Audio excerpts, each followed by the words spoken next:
أعوذ بالله من الشيطان الرجيم.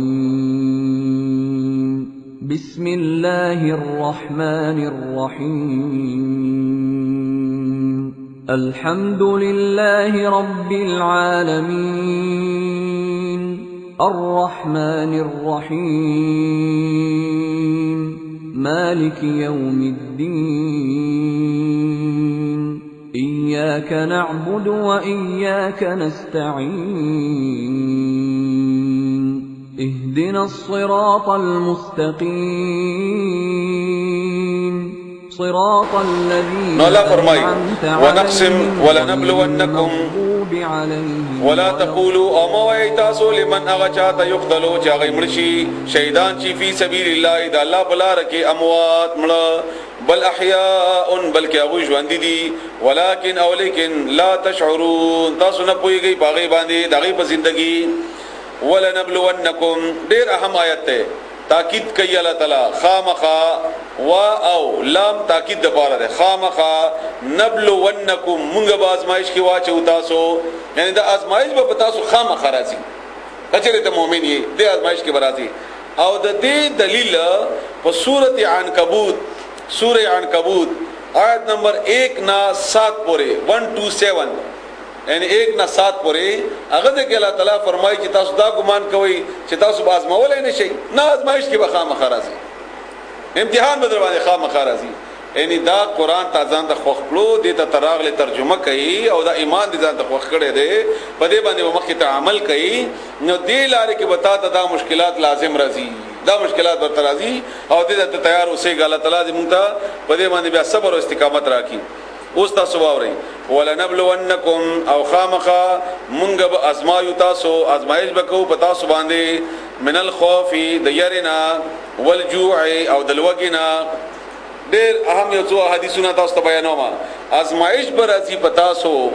دلوګي او د یری ونقص من الاموال او نقصان د مالونو نه والانفس او د ځانونو نه یعنی خلق بم پکې مړ کیږي والثمرات او د میوونه یعنی کومه چې ګټه تاکړی دا یا باغونه دي یا فصل د ابم پکې تبا کیږي وبشر الصابرین او زره ورکا صبرناک خلق ته بخاری شریف کې حدیث ده چې رسول الله صلی الله علیه و آله وسلم د جنگ احزاب په موقع کې یو ورې مسخوتن کې داسې ارمان وکړو چې کاش څوک وي چې نن پیرا کړی وي چې مال آرام کړی یعنی دا پیغمبر دی د الله تعالی نبی دی او د الله تعالی محبوب دی او هغه د حالت په بدلار کې دغه مشکلات او دغه تکلیفونو او بیا ورته هغه وخت کې سعد بن ابي وقاص عرض وکړ چې یا رسول الله زنن پیرا کوم چنانچه رسول الله صلی الله علیه وسلم باغش په لګارام بل حدیث دی د بخاری شریف ابو هريره رضی الله تعالی عنہ نے روایت ده هغه فرمایي چې صوفي کې ان اصحاب الصفا مونږ او یا کسانو چاغې سره صادر داسې وي چې سرونه به پټ کړل نخبه به نه پټې دي هېدي دومره هغه سره چې شونه خپل ځانونه پټ کړی وي او دومره هغه په مشکلاتو کې دا آیات تشریح کومه چې الله تعالی په هغه خلکو چې هغه عظیم ترين خلکو څنګه مشکلات راوستي هغه مزید او بل حدیث ته د بخاری شریف حدیث ته دا هم عائشہ رضی الله تعالی عنها روایت ده عروه بن زبیر چې د رسول الله صلی الله علیه و آله وسلم خپلوانو کې ورشتہ دارانو کې هغه ته فرمایي هغه پښتنه کوي چې تاسو به څه خوړل عائشہ رضی الله تعالی عنها ورته فرمایي چې مونږ به یو میاش پراو خطا بل میاش پراو خطا درېما میاش پراو خطا یعنی درې میاش ته به مونږ کور کې اور اونې لګیدو اور به بل نشو مونږ به داسې خوراک بنو نغه پښتنه وکړه چې یا مورې مونږ تاسو ټول مور او عائشہ رضی الله تعالی عنها تاسو به گزاره څنګه کوله وای مونږ په دغه دوه تور شیونو گزاره کوله دا دوه تور شیونه دي په دې باندې گزاره کوله یو کجوري او یو اوبر دا دوه زموږ خوراک درې میاشتې د رسول الله صلی الله علیه و سلم په کور کې او مونږ په دې باندې گزاره کوله اومدارنګي د بخاری شریف حدیث ته چې رسول الله صلی الله علیه و وسلم د وفات پورې درې ورځې وای داسې په مونږه ندي تیری شوی چې مونږه درې ورځې مسلسل په ډکه خېټه روټي خوړلې دا مونږه باندې چې داسې وخت نه دی تیر شوی اومدارنګي ډېر عجیب حدیث ده الله دې موږ تاسو په دې باندې پوي کې ولادي عمل کولو توفیق راکړي ابو هريره رضی الله عنه فرمایي بخاری شریف کی حدیث ده هم چې زه وته ما بهر لوګ نه به حاله یم وګه ما به حاله یم لار کې عمر ځان ته نو راغی عمر دانتنو تما اولی چې د دې آیت څه معنا ده اے عمر چې ويطعمون طعام مسکینا ويتیما واسیرا دا چې ورکی روټي په مینی سره مسکین ته غریب ته یتیم ته او قیدی ته د دې آیت څه معنا ده عمر دانتنو وای ماته شروع شو او په دې آیت ز پوي کم چې د دې دا معنا ده او بیا لاړو کوړه پوه نه شو زما په خبره زما په اشاره باندې پوه نه شو زدل وګنه به حال شوم پرې وته پزمکه باندې او دا چې پړ مخې پرې وته پزمکه باندې چې رسول الله صلی الله علیه و سلم تشریف راوړو او زه اوچت کم د لاس نه او ماته ویل چې راځه او زه بوتله مکورته او د پویو پیاله راوړه او ماته وی چې به هوره ده اوسکا ما هغه پیاله اوسکلا بیا ته ویل چې نور اوسکا بیا ما نور اوسکلا بیا ما ته ویل چې نور اوسکا دومره هدا پوری چې زما د خېټه دادا سي تناو شولا ان دومره زبهر وروته ما او ما سره بیا عمر دانتانو ملاو شو ما عمر دانتانو ته او فرمایل او ویلي چې عمر تانه زپا غایت باندې خپوي دما کم چې ما تانه پختنه کړی و خو اصل کې زما اشاره تا ته دا و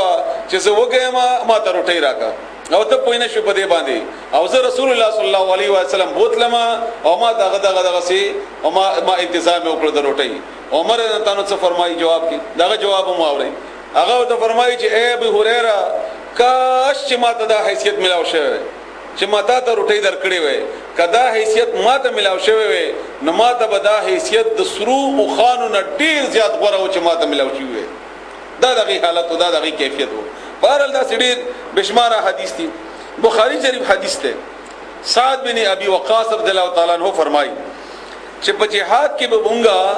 داسې وخت براغې چې مونږه به پانی پړې خړې بم زمونږه په خانه زمونږه ډکه امتیازي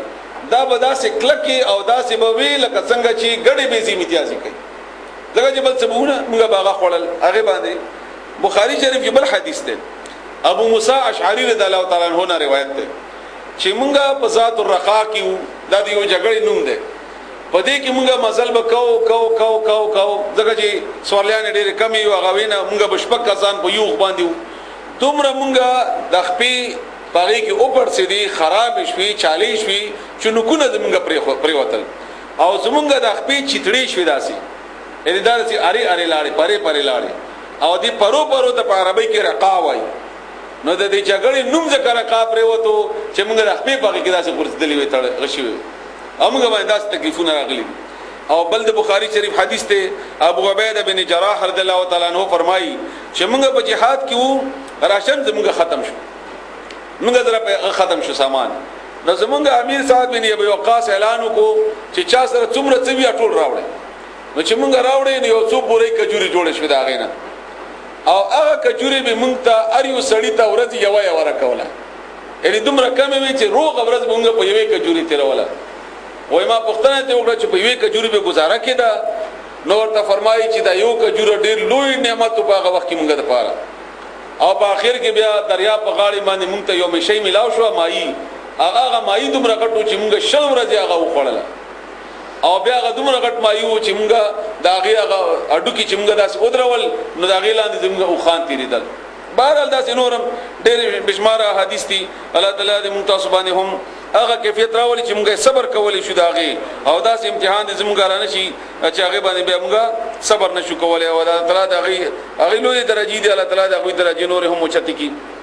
اوس تاسو واورئ د آیات یو عربیا چې د الله مراد څه ده ولنبلونکم او موږ وخامخه آزمائش کو پتا سو باندې بشین په یوشي سره من الخوف دیرنا والجوع او دلوګنا ونقص من الاموال او نقصان د مالوننا